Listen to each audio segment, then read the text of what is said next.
आहे। धन्यवाद।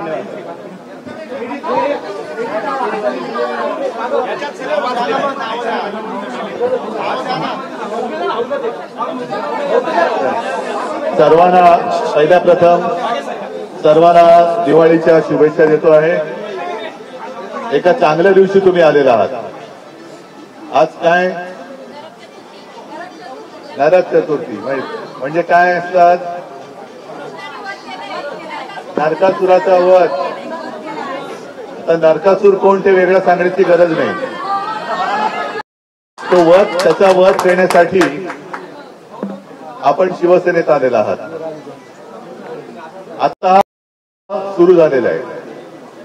आजपर्यंत जे मतं चोरी करून तिकडे बसलेत त्यांना असं वाटत होतं की त्यांची चोरी कोण पकडू शकणार नाही, पण चोरी चोरा सकट आपण पकडलेली आहे। आणि आता या चोरांना हद्दपार करण्यासाठी काही आपण जे म्हणालात की सर्व मराठी माणसं आणि त्या मराठी माणसांबरोबरच जे अमराठी आहेत ते सुद्धा एकत्र आलेले आहेत आणि येत आहेत, कारण कोणालाच हुकुमशाही नकोय। आपला महाराष्ट्र म्हणजे काय आहे? महाराष्ट्र नेहमी लढणार। आज तुम्ही सगळेजण शिवसेनेत आलात। मला सर्व चॅनलच्या समोर तुम्हाला प्रश्न विचारतोय, तुम्हाला काही खोके बिके काही मिळाले का? काही धाक दपटशा? तुमच्या मागे कोणती एजन्सी? काही नाही। आणि शेवटी लालूच दाखवून घेतली माणसं आणि घाबरून जे पक्षांतर करतात ती नेबळट माणसं। याच्यापेक्षा हे कट्टर निष्ठावंत जे एका हेतूने आणि उद्दिष्टाने शिवसेनेमध्ये येत आहे। मी भारतीय जनता पक्षातल्या सर्वच कार्यकर्त्यांना आज एक विनंती करतोय की आपण काय करत आहात आणि कोणतं विष पोसत आहात याच्याकडे एकदा नीट डोळे उघडून बघा।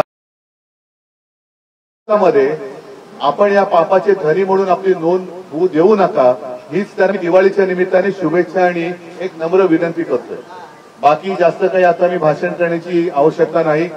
तसं नाशिकमध्ये एकदा येऊन गेले मी, नाशिकमध्ये पुन्हा येईल, पण पुन्हा येईल तेव्हा मला एक मी नाशिकमध्ये पुन्हा येईल त्यावेळेला तुमच्याकडनं एक वचन पाहिजे की मी येईन तो भगवा फडकवूनच येईल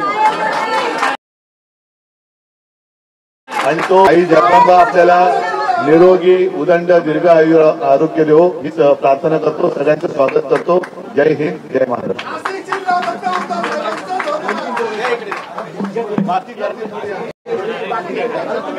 शिवबंधून ज्यांचा राहिले त्यांनी बांधून घ्या, बाकी गर्दी करू नका।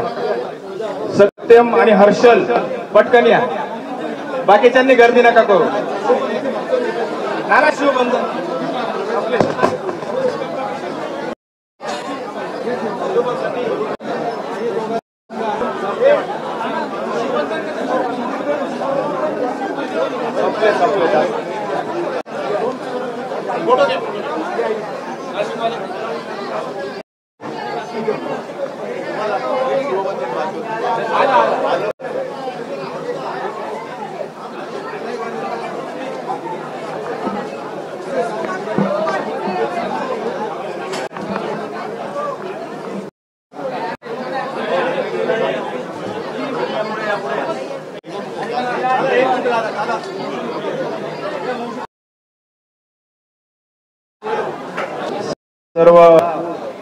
सर्व सन्मान्य महिला पदाधिकाऱ्यांना शिवबंधन आदरणीय आपले पक्षप्रमुख, आवडते लाडके असे पक्षप्रमुख शिवबंधन बांधतायत।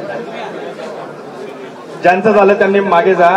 हर्षल सत्यम यांनी युवा सेनेत प्रवेश केलेला आहे, तुम्ही पटकन शिवबंधन